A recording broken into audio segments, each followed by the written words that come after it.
Ladies and gentlemen, I am absolutely disgusted, dusted and disgusted with this particular story because of what happened to this little girl. But even more so, I think we need to be very careful about the words that we use, right?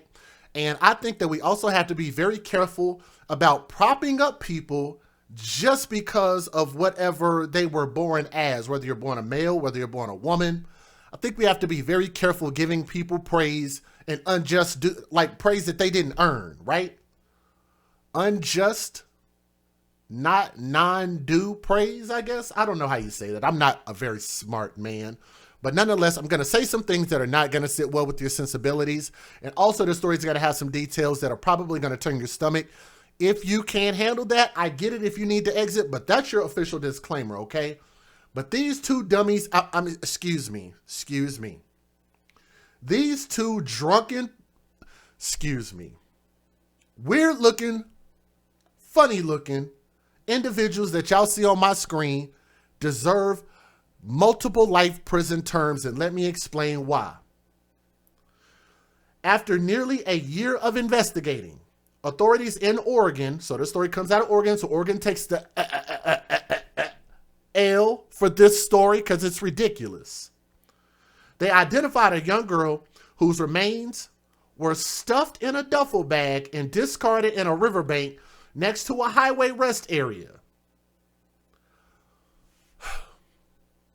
I'm not sure why death in children and plastic bags and bathtubs are like synonymous. Every time a child ends up dead, murdered, or abused, there's always some type of trash bag, duffel bag, and a bathtub involved in the story, is it not? Because it seems like these stories just continue to repeat themselves.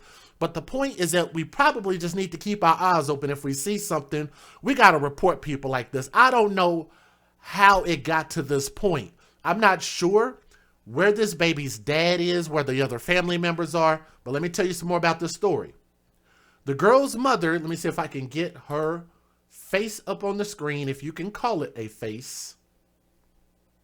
28-year-old Shauna Browning, who looks like she's a good 55, middle-aged, at 28, life has really just kicked her in the ass and stomped her while she was down.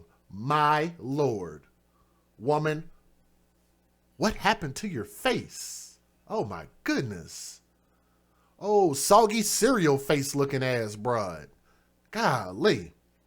That's 28-year-old Shauna Browning, and she has the nerve and the unmitigated gall to have a girlfriend, not a father that helped create this child. No. Now I get it. I know we live in the LGBTQRSTWYZ sensitive world, right? I get it. I understand that. And I respect people who want to do what they do behind closed doors. But I just think it's awfully weird how when you put these two alleged beings together, a mother and a mother, you would think it would make a great mother, right? You know how when you put, I can't remember, oh, I'm not good at math. I'm about to screw this joke up. But you know how when you put two things together of the same thing, how it should create a positive.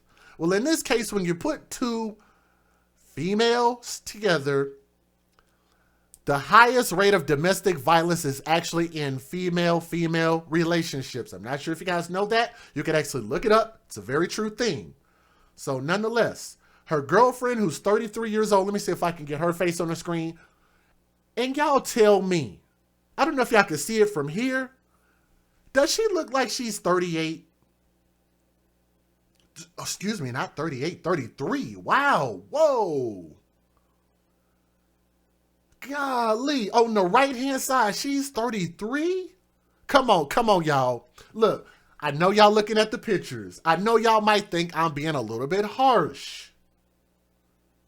It looked like somebody took Scotch Guard to her face and just, like a Brillo pad, I'm sorry, not a Scotch, but a Brillo pad and just scratched up her face. My Lord. She at least 63 over there on the right-hand side.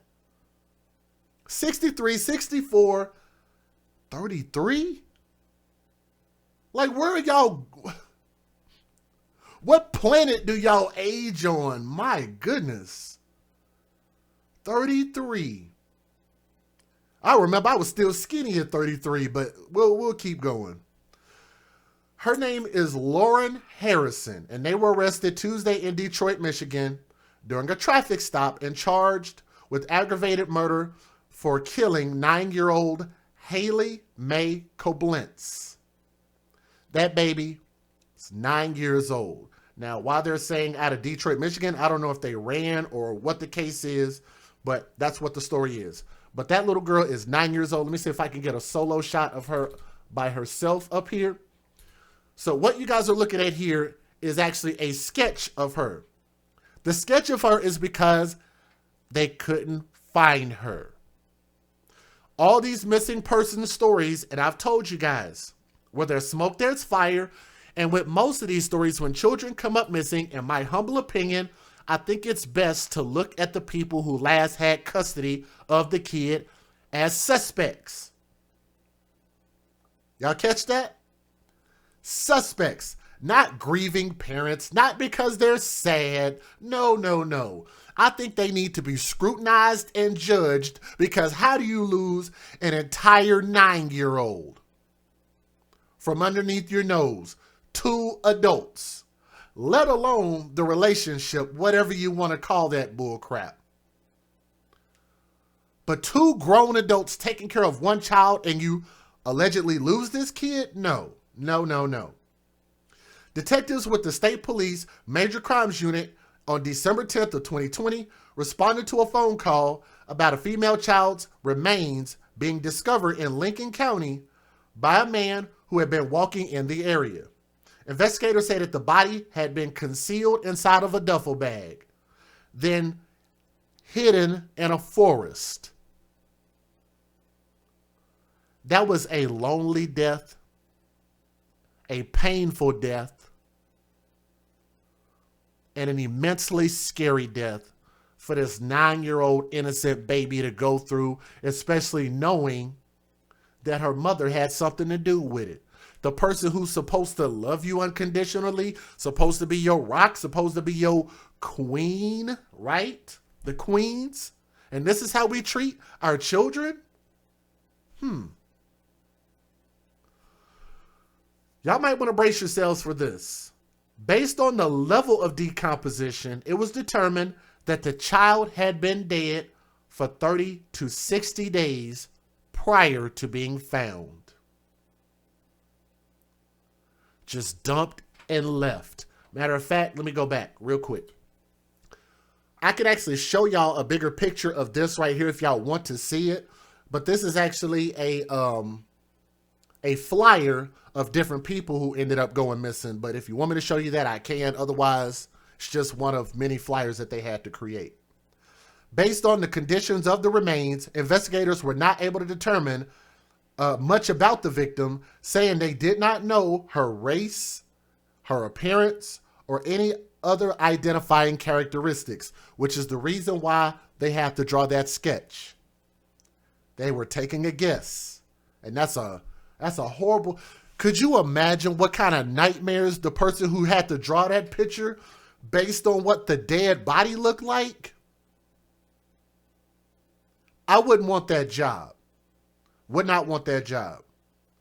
Detectives and experts from the Oregon State Medical Examiner's Office collected samples from the remains, which were sent to the Parabon Nano Labs, which specializes in DNA phenotyping services for law enforcement or organizations for testing.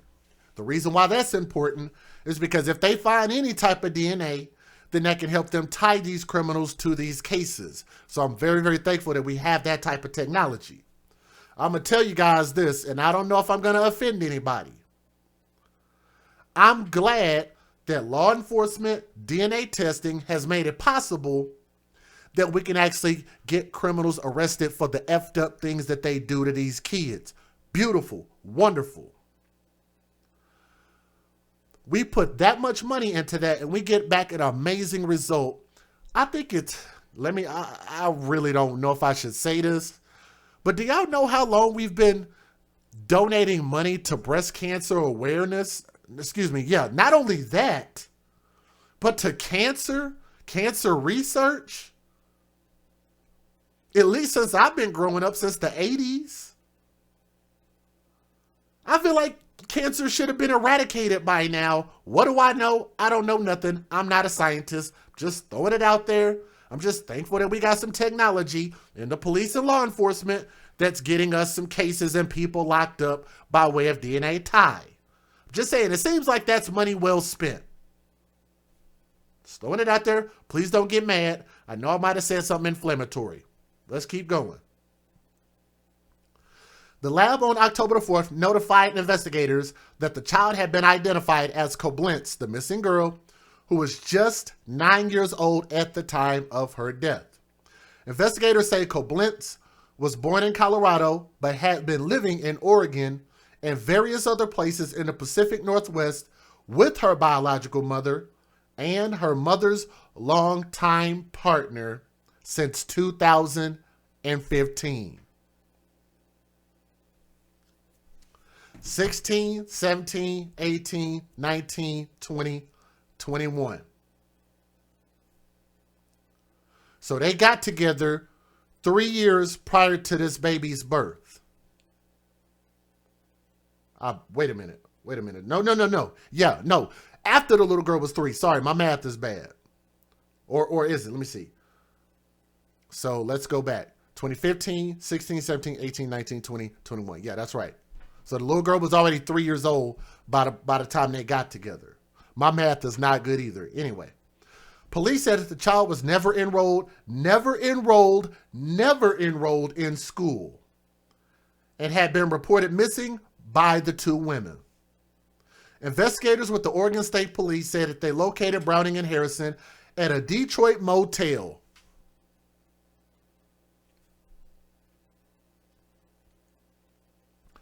So now I guess we need to include in most of these dead children, missing children stories, duffel bags and trash cans, bathtubs, hotel, motel, Holiday Inn.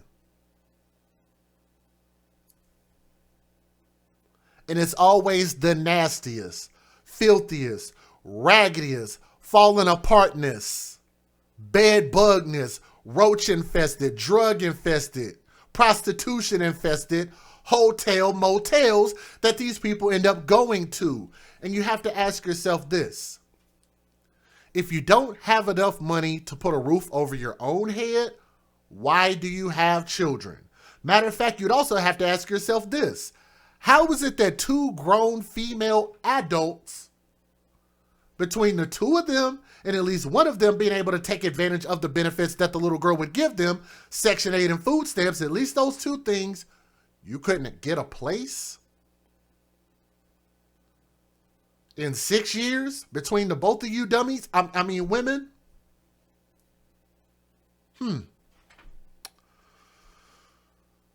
They were staying at a hotel with the help, and they were located at a hotel with the help of the Detroit FBI and took them into custody without incident on a warrant issued in Lincoln County, Oregon.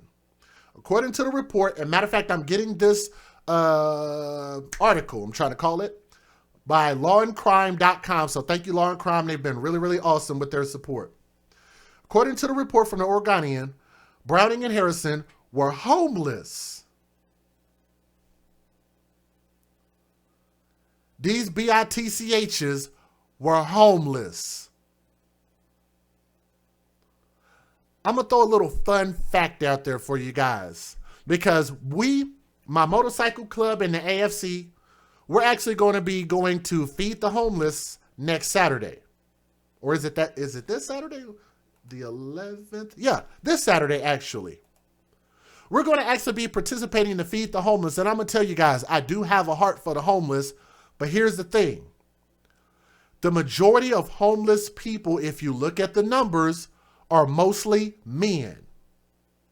Why? Because nobody helps men. There are no programs, there are no organizations that help get homeless men off the streets the same way that they do for women. It's just the difference. When we talk about equality, we all understand that there's a difference. And most of the time, the people will use the reason because women have children. So if that's the case, then with this mother, not her, but the other person, having a kid, how are they both homeless when you have all of these opportunities and all of these things that actually help keep you off the streets? You have all of these things to keep you off the street. And I say, if you have all of this help, you got a bundle of things that can help you. Anything from prophylactics to, what did they call that? Birth control, to abortion, to adoption, to safe haven, to homeless shelters, to housing programs. Should I keep going? And it's not all situations. Please don't ever hit me with that. It's not all. It's too damn easy for people like this to be able to have the proper support so that they can help these children grow up and become something great. Why am I bringing that up? Because I'm saying that to say that these women ain't shit. They are just horrible people. I don't care what their issue is. When you make this level of bad choice to just be like, you know what, my life doesn't matter and I'm going to screw up my life and I'm going to screw up this kid's life and I don't ever want to grow up and become nothing significant, you shouldn't be a parent. And I don't even understand why they were able to keep this kid for this long. They say that they were homeless for the last 5 years. The girl is 9 years old. Who wants to make an excuse for them? Anybody? Like, the chat is quite open. If you guys want to type in a comment, if you have an objection to what I'm saying, feel free to type it in the comment section. I don't want to just have people just going with what I say and that's just the end of it. If you have a difference of opinion, let me know. I just don't think there's an excuse here. And I think what will help make America a lot better is if we cut the excuses and make people help themselves and fix themselves. Sink or swim. That's what I believe actually works in our society. They were homeless and roaming for the past 5 years around Pacific Northwest, and they were panhandling. Brownie had reportedly been estranged from her family for many years due to having suffered through a traumatic childhood, a relative told. We never blamed her for not being in touch anymore. Shauna had a very, very rough life, her aunt said. Another aunt reportedly told the newspaper that the family doesn't know who Koblitz's father is.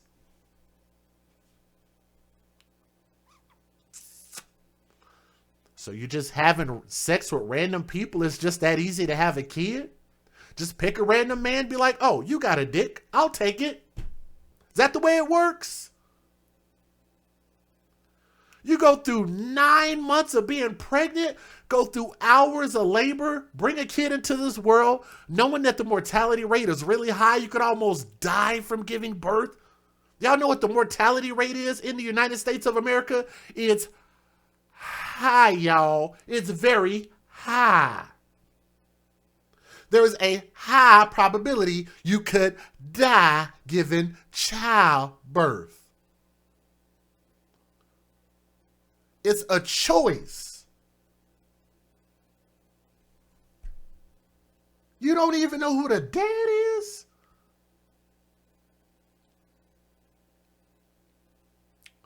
The child's last name was taken from Browning's girlfriend at the time. Oh, my Lord. Wow. Browning's father reportedly told the news that he hadn't spoken to his daughter since 2015 and hadn't seen her since 2014. Now, the two women are being held at the Wayne County Jail with no bail. Good. They don't need a bail. They were scheduled to make their first court appearance on Wednesday as authorities work on having them extradited back to Oregon to stand trial. They're facing a maximum sentence of life in prison or the death penalty.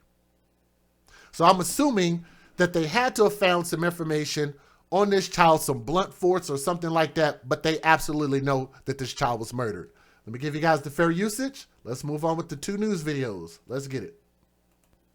Federal law allows citizens to reproduce, distribute, or exhibit portions of copyrighted motion pictures, videotapes, or video discs under certain circumstances without the authorization of the copyright holder. This is called fair use and is allowed for purposes of criticism, news reporting, teaching, and parody, which doesn't infringe of copyright under 17 U.S.C. 107.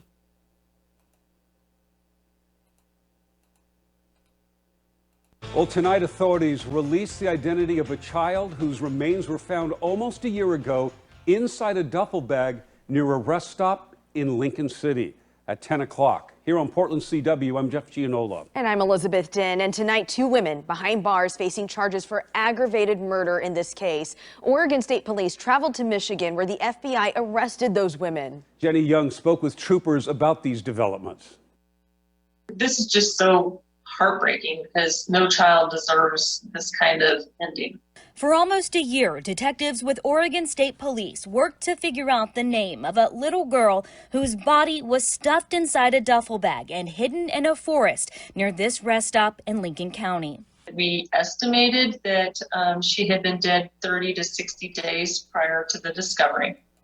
I'm going to rewind that so y'all can hear that again. And if you guys are watching, do me a favor. For the number of people that we have watching, if y'all would just look down, close the chat, look at that number, please do me a favor and hit that thumbs up. We have to have 1 thumb up for everybody that's watching. If y'all would do that and help us out, that would be awesome, okay? Thank you.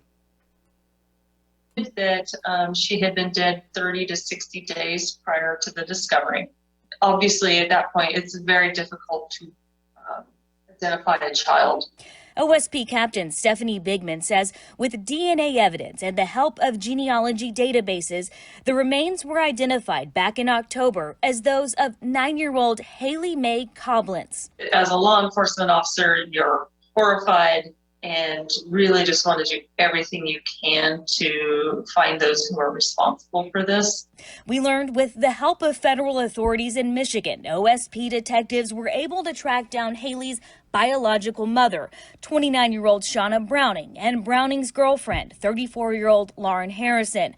On Tuesday, the 2 women were arrested for aggravated murder. We were able to locate them with the help of the FBI Detroit. And yesterday, they did a traffic stop on them and took them both into custody. Captain Bigman says OSP also executed a search warrant on the couple's motel room and vehicle. We found out little Haley was born in Colorado, and since 2015, she lived with Browning and Harrison in several different places in Oregon and the Pacific Northwest. Investigators say she was never reported missing. That's Jenny Young reporting. Now, we're still working to find out exactly what happened to Haley.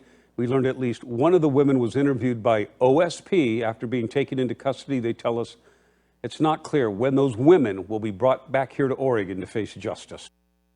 In this case, it really probably would have gone cold had we not got the genealogy and the DNA and been able to identify who the mother was. Over time, investigators worked to piece together the disturbing, tragic mystery of the little girl whose remains were found here on December 10th, 2020, in a duffel bag around the Van Duzer Scenic Corridor in Lincoln County. The child probably had been dead 30 to 60 days before being discovered. It was very difficult to identify who the child was. Captain Stephanie Bigman with the Oregon State Police says they worked with the Center for Missing and Exploited Children, but Haley Mae Coblentz was never reported missing. Children don't have a lot of history in the world. They don't have necessarily a big stamp. She was not in any database. Nobody knew that she was missing. On top of that, Captain Bigman said more than 150 tips led nowhere. It's a very heavily wooded area. There's a lot of traffic that goes through that area. People traveling inland to the coast. Max Kirkendall, former editor for the News Guard in Lincoln City, followed the early stages of this investigation. I constantly got emails from community members saying, please stick with this case. We got to find out more about what happened to her, and they're really seeking justice for her. Based on the condition of the remains, the state medical examiner's office and detectives sent DNA samples to Paraben Nanolabs. Initially, they were able to tell us age, hazel and brown eyes, black or brown hair, but then using some genetic information, they were able to actually identify who she was. After that identification on October 4th of this year, law enforcement arrested and charged the victim's mother, Shauna Browning, and mother's girlfriend, Lauren Harrison, for her murder on Tuesday, a step towards closure in this case. When we deal with any kind of child victim, it really hits us hard because they're really the most innocent of everybody out there. Although tips didn't lead to the arrests in this case, and it was solely based on the DNA evidence, Captain Bigman says they are important. She says sometimes the smallest amount of information can lead to a conclusion. All right, now thank you guys so much for listening to that news story. Let me cut this down just a little bit. But I'm going to tell you guys this. I don't care what they were going through. She should have never been able to, like, with the family knowing that this mother, this alleged mother had issues, I don't understand how they weren't able to take custody. And let me tell you guys this. I don't know how most people feel about this, but I'm going to say it. We'll see where we get. If you are homeless, I don't think you should be allowed to have the children. I think if you have a family member, a grandmother, grandparents, or even the biological father, if they have a better living situation, if they are proven to be qualified caretakers, I think they should be allowed to have the kids until you get your stuff together. But I know that's kind of a loaded statement. I know that has a lot of different moving parts to it, but that's just my initial opinion. If you are homeless, can't provide for yourself, how the hell you gonna provide for kids that need it? They need to eat, they need to sleep, they need a protected roof over their head, they need stability. They don't have that. Now, if you don't give that to yourself, you haven't worked in the past, 20, 30 years to make yourself into something, I don't think you should be allowed to be a parent just because you have the bodily functions that allow you to be able to do so. If we wouldn't allow a man to do it, why the hell would we allow these people to do this to this little girl? And because all the issues they had going on, they took their problems and their issues out on this baby. That's not right. And do they need life in prison? Yes, they do. It makes it very hard to be against the death penalty, don't it? Y'all can be honest with me. It makes it very hard to be against the death penalty when you got people and you do something like that to this little angel. This baby could not speak for herself, nor could she defend herself, and to be murdered, stuffed in a duffel bag like an old pair of dirty shoes and a towel, and then just left in the woods in the forest? What kind of life and death is that?